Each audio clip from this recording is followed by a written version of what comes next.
Our 10th inventor is Ruth Handler, and she conceived the Barbie and Ken doll line of toys.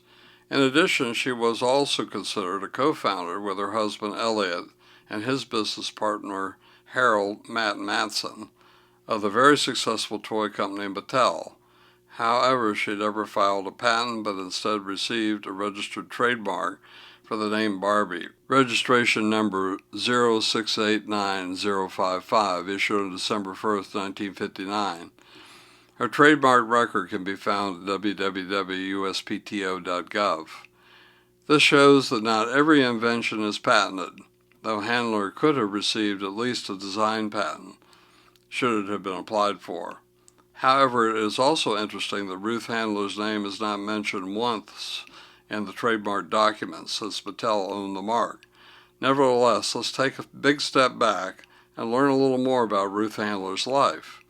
She was born November 4th, 1916 in Denver, Colorado, and her parents were Jewish immigrants, Jacob Joseph Moskow, née Moskowitz, and Ida Rubenstein. Ruth's father was a blacksmith, and in 1907 her parents traveled in steerage to relocate from Poland to the United States. Ruth had 9 other siblings, and she was the youngest. Several years after Ruth's family arrived in the States, her father purchased a drugstore, and Ruth worked there as a teenager. In 1934, Ruth moved to Hollywood, California, and her boyfriend, Isidore Elliott Handler, joined her. Yet, Ruth was already employed by Paramount Studios as a secretary. However, Ruth and Elliott, as he was always known, soon returned to Denver, where Ruth attended the University of Denver for 2 years, 1935 and 1936. Ruth and Elliott were married in 1938 and had 2 children, Barbara and Kenneth. However, the Handler family eventually moved to California, where Elliott attended the Art Center College of Design in Pasadena.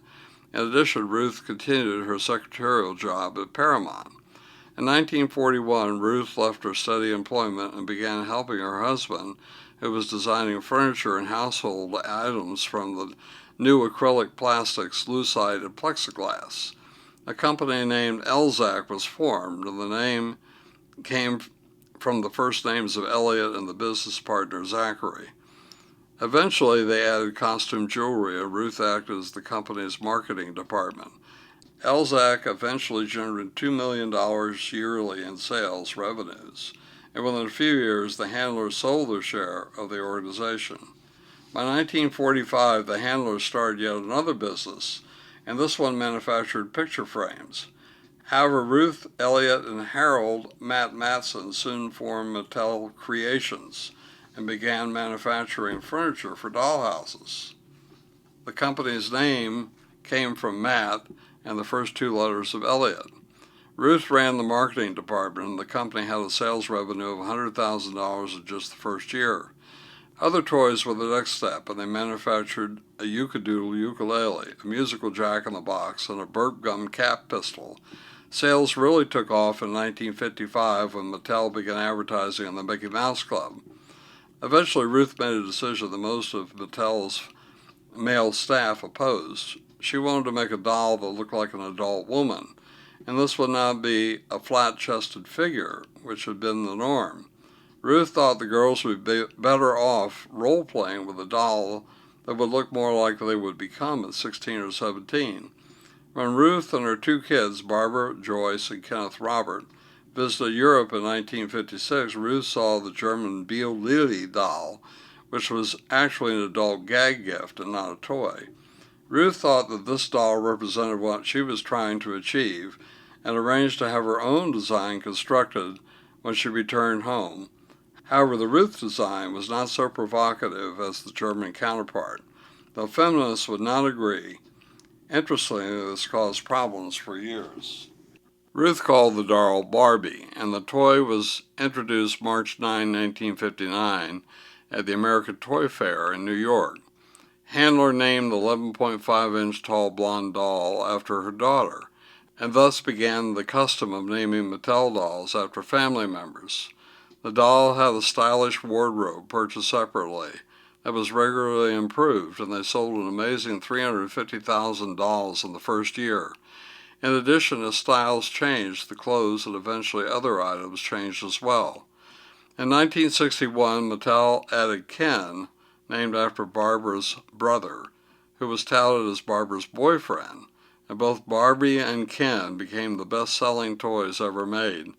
Eventually, over $1 billion were sold in over 150 countries. They included a variety of lifestyles, along with many matching accessories. In fact, the occupations and avocations represented were babysitter, paleontologist, athlete, astronaut, physician, policewoman. In addition, the toy company produced offspring and created dolls in several nationalities or ethnic groups: Asian, Native American, African American. Yet the National Organization for Women continued to feel that Barbie gave girls misguided goals, whether for their careers or their own physical development. However, in spite of this activism, the dolls figuratively flew off the shelves. In the first photo, we see Ruth Handler with some of her dolls. Mattel also produced the very popular Chatty Cathy, the first talking doll, in 1960, and Ruth became Mattel's president in 1967. However, the company started taking on too many enterprises: theme park, a publishing house, a pet products manufacturer and distributor, a circus, and a motion picture company, and sales began to decline. In 1974, the Handlers had to leave Mattel over possible accounting irregularities. By 1978, Ruth Handler and 4 other people were indicted for mail fraud, conspiracy, and false reporting to the Securities and Exchange Commission. Ruth pleaded no contest and was given a fine and 5 years of community service. Earlier, Ruth Handler had been diagnosed with breast cancer and had a mastectomy in 1970. However, she could not find a satisfactory prosthetic breast and founded a new business, Nearly Me, in 1976. There was at least one patent regarding the artificial breast, but Ruth was not the inventor. However, the patent was assigned to Handler's company, Ruthton, that made the Nearly Me prosthesis. Handler supposedly would go around promoting the prosthetic breast and would reportedly open her blouse to show an interviewer the appliance's appearance. She apparently also asked if the interviewer could tell which breast was real or not. Ruth directed Nearly Me mastectomy products related to Ruthton until it was sold to Spenco Medical Corporation in 1991. Ruth Handler died April 27, 2002 in Los Angeles at 85, and she is buried at Hillside Memorial Park in Culver City, California. The next photo shows what was placed on her gravestone. There is no doubt that Ruth Handler's life had been an interesting one. She had invented and promoted toys, directed successful companies. Mattel eventually reached $300 million in revenues, and employed over 18,000 people, and created the concept of an important medical product. However, cancer was indeed her enemy, and she died from surgical complications to remove growths from her colon. Yet the dolls survive her, and this is certainly quite an amazing legacy after all.